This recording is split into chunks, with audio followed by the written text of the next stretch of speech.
और यहाँ उपस्थित हमारे बीच आज उपस्थित हैं आदरणीय प्रदीप सर, जो सरकारी स्कूल के प्रधानाचार्य भी हैं और ग्रीन वैली इंटरनेशनल स्कूल के संस्थापक एवं इंग्लिश जोन इंग्लिश क्लासेस के संस्थापक भी हैं, तथा यहाँ मंचासीन उपस्थित आप सभी का मैं इस सेमिनार में हार्दिक स्वागत करता हूँ।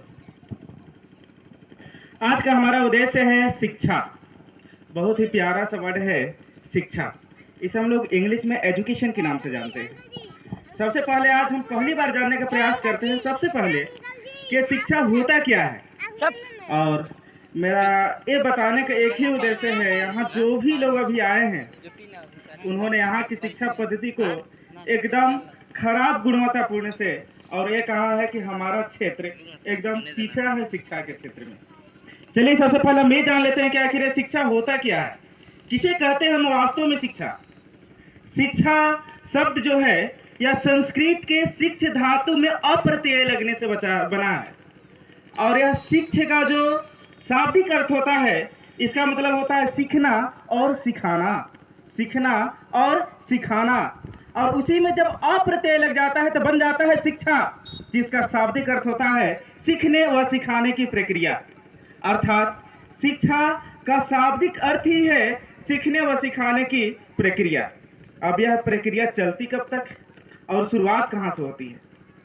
जब इंसान शैशव काल में रहता है, मतलब जब उसकी उम्र 3 साल की होती है, तब से जब वह मर जाता है यानी कि मरने से पहले तक उसकी यह एक सतत प्रक्रिया है कि वह जीवन पर्यंत सीखते रहता है और वही शिक्षा है।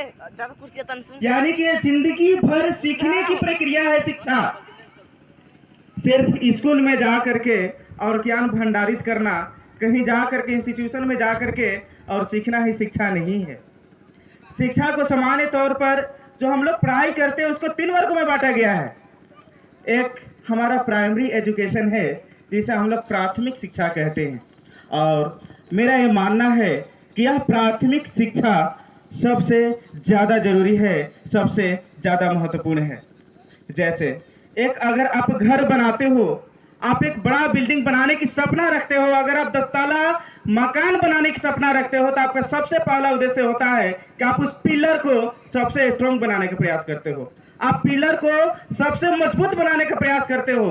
तो आपके भविष्य, आपके बच्चों की भविष्य का और सिर्फ आपके बच्चों के भविष्य का कि आपके इस देश के भविष्य का जो सबसे पहला नींव है वह प्राथमिक शिक्षा है। वह प्राथमिक शिक्षा है जो कि आप देते हो, आप एज ए गार्जियन देते हो, आप उसे स्कूल में भेज करके देते हो या आप उसे जो भी चीज सिखाते हो। जब बच्चा प्राथमिक एजुकेशन ले रहा होता है, यानी जब वह प्राइमरी एजुकेशन सेक्टर में होता है, उस समय उसके पास बहुत सारी अभिलाषाएं होती है, उस समय उसके पास जाने की बहुत सारी इच्छा होती है और उसी इच्छा को सिर्फ यदि उसकी इच्छा को सिर्फ हम पूरा कर दें, यदि उसकी इच्छा को सिर्फ पूरे कर दिया जाए तो उसका शिक्षा कंप्लीट हो जाता है, प्राइमरी एजुकेशन पूरा हो जाता है वहां उसका।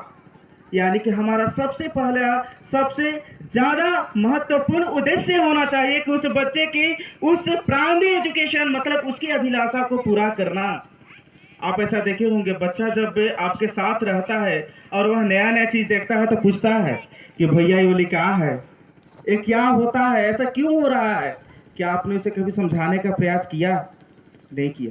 और जो करते हैं ना वो वास्तव में अपने बच्चे को आगे भेजते हैं और उनके बच्चे आगे जाते हैं। दूसरी फेज में अगर हम बात करें तो आपके माध्यमिक शिक्षा है जो उसी नींव पर, उसी प्राथमिक शिक्षा के आधार पर आगे बढ़ता है और आगे चलता है। और उसके बाद हायर एजुकेशन जो उसके जीवन को जीने का एक उद्देश्य देता है, वह सब इन प्राथमिक और माध्यमिक पर बेस्ड है, इसी पर आधारित है। इसके बिना वह एकदम सा अधूरा है। आप बहुत लोगों के जीवनी के बारे में जानते होंगे, जैसे डॉक्टर भीमराव अम्बेडकर, जैसे हमारे अब्दुल कलाम जी जो कि आज मिसाइल मैन के नाम से जाने जाते हैं। उन्होंने बहुत ज़्यादा कष्ट में जिया है और हमें नहीं लगता है कि जिस समय डॉक्टर भीमराव अम्बेडकर को जितनी कष्ट थी, जितनी बधाई थी, वास्तव में अभी एक बच्चा को उतने कष्ट मिल रहा होगा पढ़ने में। उससे तो कम से कम ही बाधा मिल रही है ना, तो आखिर क्यों ना पढ़ाया जाए। आखिर बच्चों को हम वैसा क्यों न बनाएं जैसा वे आगे चल करके आज पूरे भारत का ही नहीं पूरे विश्व में अपना डंका बजवाए हैं। क्या वैसा नहीं बनाया जा सकता है? बिल्कुल। किसी ने सच ही कहा है, शिक्षा वह शेरनी का दूध है जिसने भी पिया है दहाड़ा है, जिसने भी पिया है दहाड़ा है। यदि आप वास्तव में इस शिक्षा रूपी दूध को पियोगे तब बेशक आपके बच्चे दहाड़ेंगे। चलिए, कुछ लोगों का कहना था कि हमारा जो एरिया है वह गरीबों से घिरा हुआ है और बहुत यहाँ गरीबी है, एजुकेशन का अभाव है, बहुत सारे चीज़ के बारे में। एक मैं आप लोगों को कहानी सुनाना चाहता हूँ। एक कहानी जो कि एक हिरन की है। एक हिरन था जो बहुत ज़्यादा प्यासा था। अब वो जंगल में पानी के तलाश में भटक रहा था, उसको पानी कहीं मिल नहीं रहा था। अचानक एक बार ऐसा हुआ कि वह झाड़ में बैठा हुआ था, फिर उसके कानों में कुछ पानी बहने की आवाज आई। वह बहुत तेजी से, तीव्रता से, क्योंकि उसको प्यास था भाई, अब उसको में तीव्रता तो होगी, वह बहुत ही तीव्रता से वहां पे गया और आगे देखा कि बहुत बड़ा नदी है, बहुत विशाल नदी है, जिस नदी को पार कर पाना मुश्किल है और हम इसे पार अब नहीं कर सकते।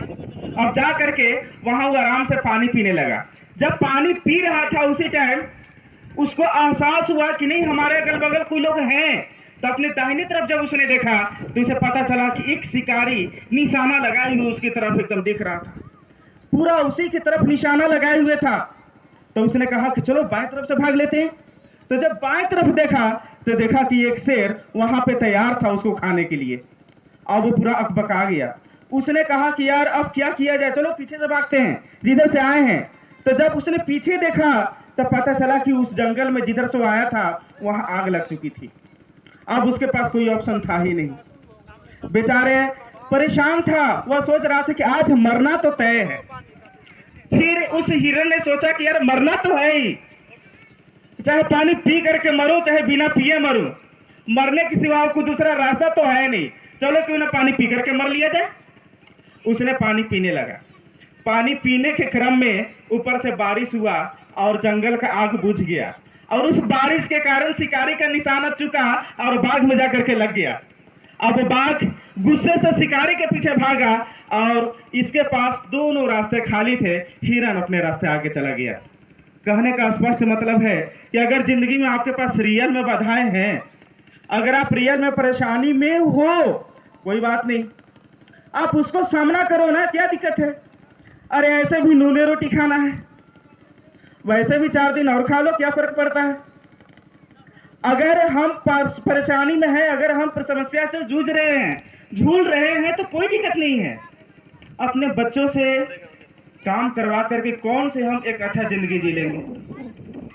क्षणिक सुख जीवन बर्बाद कर देती है। इसलिए आप कभी भी इस क्षणिक सुख के चक्कर में न रहें, क्योंकि आज लोग आपके जो अगल बगल होते हैं, जो हमारा समाज का स्वरूप है, यहाँ पे 2 तरह के लोग होते हैं। एक हमारे चिंतक होते हैं और दूसरे हमारे शुभ चिंतक होते हैं। हमारे शुभ चिंतक कौन होते हैं? जो हमारे गुरु होते हैं, जो हमारे माता पिता होते हैं और जो हमारे सगी संबंधी होते हैं। अब हमारे चिंतक कौन होते हैं? हमारे चिंतक वे सभी लोग होते हैं जो हमारे ये सब तो होते नहीं है, लेकिन वे लोग जानने की जिज्ञासा बहुत ज्यादा रखते हैं कि फलाना क्या कर रहा है। यदि आप कहीं बाहर से पढ़ करके आते हैं तो आपको ये दोनों लोग मिलेंगे। जो आपके शुभ चिंतक है वे कभी नहीं पूछेंगे कि बेटा तू आ करके अभी बैठा है, इसके बाद कभी नहीं पूछेंगे कि तुमने क्या क्या किया, कैसा पढ़ा। लेकिन अगल बगल वाला जरूर पूछता है कि एगो एग्जाम दे ले था, कौन कौन में रिजल्ट हुआ है। ये सिर्फ चिंतक हैं, आपके शुभ चिंतक नहीं है। इनको आप शुभ चिंतक मत समझिएगा, क्योंकि इनको खुशी तब मिलती है जब आपका रिजल्ट नहीं होता है। इनको खुशी उसी समय मिलती है जब आपका रिजल्ट नहीं होता है। हाँ, लेकिन इसमें से कुछ लोग अच्छे होते हैं जो कि आपके चिंतक की तरह व्यवहार करते हैं, और जो वास्तव में आपके शुभ चिंतक होते हैं, यदि वे सब पूछते हैं कि तुमने किस किस में सक्सेस प्राप्त किया, तो वे फिर आपको हृदय से लगाते हैं और बोलते हैं कि बाबू एक बार तुम इसको मन से मेहनत करो, तुम अगर नहीं कर सकते हो तो कोई नहीं कर सकता है, तुम अगर ये चाह गए हो तो तुम 110% कर पाओगे और कर ही लोगे। तो आप उन शुभ चिंतकों की ओर देखिए आप उन शुभ चिंतकों की ओर देखिए जो आपके लिए हैं और आपके लिए बहुत सारे आशाएं धरे हुए हैं, जो आपके लिए तैयार हैं, हमेशा आपके पीछे खड़े हैं, आपके कवच बन करके। आप उनके लिए मेहनत कीजिए और अपने बच्चों को आप उनके लिए आगे बढ़ाइए। मैं आज सभी यहाँ पर उपस्थित गार्जियन से एक ही बात कहना चाहूँगा कि बच्चे आपके भविष्य नहीं हैं, ये पूरे देश के भविष्य हैं, ये भारतवर्ष के भविष्य हैं, जिनको आप समझते हो कि मेरे बच्चे हैं। सच्चाई तो यही है कि वे इस देश के बच्चे हैं और आपको इस देश को बर्बाद करने का कोई अधिकार नहीं है। इसलिए कम से कम आप अपने बच्चे को सिर्फ अपना बच्चा समझ करके एजुकेशन मत दो। आप इस बच्चे को ये समझो कि ये हमारे देश के भविष्य हैं और देश प्रेमी हमें लगता है सब होगा, क्योंकि यदि ये देश है तो हम हैं और ये देश नहीं है तो हम नहीं हैं। इसलिए अपने देश के उज्जवल भविष्य के लिए इन नौनिहालों को पढ़ाना, प्राथमिक एजुकेशन को बेहतर करना बहुत ज़्यादा जरूरी है। कुछ सर यहाँ पे आए थे और उन्होंने कहा कि गरीबी तो है ही, कुछ लोग के पास थोड़ी बहुत अगर पैसा होता है तो उन्हें दारू पी जाता है। चलो मान लेते हैं कि अगर उनको इच्छा है पी ले, कोई बात नहीं है। अगर आप इतना क्षमता रखते हो कि शाम में 100 रुपया हम व्यवस्था कर सकते हैं दारू पीने के लिए, तो आपके पास वो उल्लास भी होगा अंदर से, वैसे अभिलाषा भी होगा और वैसा जुनून भी होगा कि 200 रुपया एक्स्ट्रा भी आप कमा सकते हो अपने बच्चों को पढ़ाने के लिए। कोई बात नहीं, आप हर काम करो जो आपको अच्छा लगता है, आप हर वो काम करो जो आपको अच्छा लगता है, लेकिन एक काम को उसमें जोड़ दो अपने बच्चे की बेहतर भविष्य के लिए, उसके एजुकेशन को बेहतर बनाना। यदि आप उनके बेहतर भविष्य को अच्छा बनाते हो, यदि आप उनके भविष्य को बेहतर बनाते हो, तब बेशक आपका भविष्य अच्छा होगा और बेहतर होगा। देखो, जो अभी गर्मी के दिन आई है, इसके पहले ठंडा का मौसम था। ठंडा के मौसम में ना बहुत ज़्यादा कोहरा होता है, इतना ज़्यादा कोहरा होता है कि सामने तो कुछ दिखता ही नहीं है, लगता है कि कुछ है ही नहीं आगे। यदि ज़्यादा कोहरा हो जाता है तो हमें आगे कुछ नहीं दिखता है। उस समय हम सब करते क्या है, अपने पैरों के नीचे देखते हैं और चुपचाप आगे चलते रहते हैं। तो जिंदगी भी ऐसी ही है, जिंदगी भी ऐसी ही है। कभी अगर आपको ऐसा महसूस होता है कि हमारे सामने अंधकार सा छा गया है, अब हमारे सामने और कुछ नहीं है देखने को, तो आप कुछ मत करो, सिर्फ एक कदम आगे बढ़ाते चलो। विशेषकर तब जब आप ज्यादा कठिनाई में हो, अपने अंदर के अंतरात्मा को जगाओ और कहो, ऑल इज वेल, मैं आ रहा हूँ, कोई बात नहीं, तुमने कष्ट दिया, मैं इसे स्वीकारता हूँ और मैं फिर से संघर्ष करूंगा और फिर से मैं चलता रहूंगा। विश्वास करो, एक समय ऐसा भी आएगा कि मंजिल तुम्हारे सामने होगी और वो तुम्हारे कदमों के नीचे होगी। ये अर्थात आप उस कोहरा से बहुत कुछ सीख सकते हो। और जो कोहरा है, जो कुहासा है, आपके जीवन की बहुत ही अच्छा सबक दे सकता है, बहुत ही अच्छा गुरु बन सकता है। चलिए, मैं ज़्यादा समय नहीं लूँगा क्योंकि समय बहुत ज़्यादा हो चुका है। और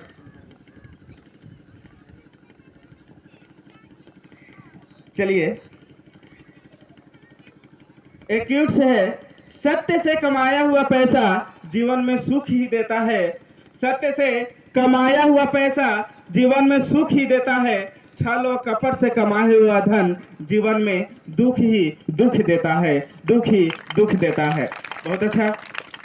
देखिए, स्पष्ट तौर पर इसमें कहा गया है कि यदि आप सत्य से पैसा कमाओगे तो आपको जीवन में बेशक सुख ही मिलेगा, और सत्य आपका परिवार और आपका देश हित है। और यदि आप छल व कपट से कमाओगे तो बेशक आप दुख में ही जियोगे, वह दुख ही दुख देगा। देखिए, मुझे एक संस्कृत का श्लोक याद आ गया। जब हम लोग बचपन में पढ़ते थे तो वहाँ पे एक अच्छा सा श्लोक था, पुस्तकस्ता तो या विद्या प्रहस्तम गतम धनम कार्य काले समुत्पन्ने न सा विद्या न तद्धनम। इसका मतलब होता है कि पुस्तक में लिखी हुई विद्या और दूसरे के हाथ में दिया गया धन समय आने पर काम नहीं आते। कब? जब तक आप उसे अपना नहीं बना लेते। किताबें बहुत सारी हैं, हमारे देश के महान वैज्ञानिकों ने अनेक किताबें को छापा है, लेकिन उसका लिखा हुआ ज्ञान जब हम अपने अंदर भर नहीं लेते तब तक वह हमारा अपना नहीं होता, तब तक वह हमारे लिए कुछ नहीं है, बस वही लीपल पुतल सा बराबर है।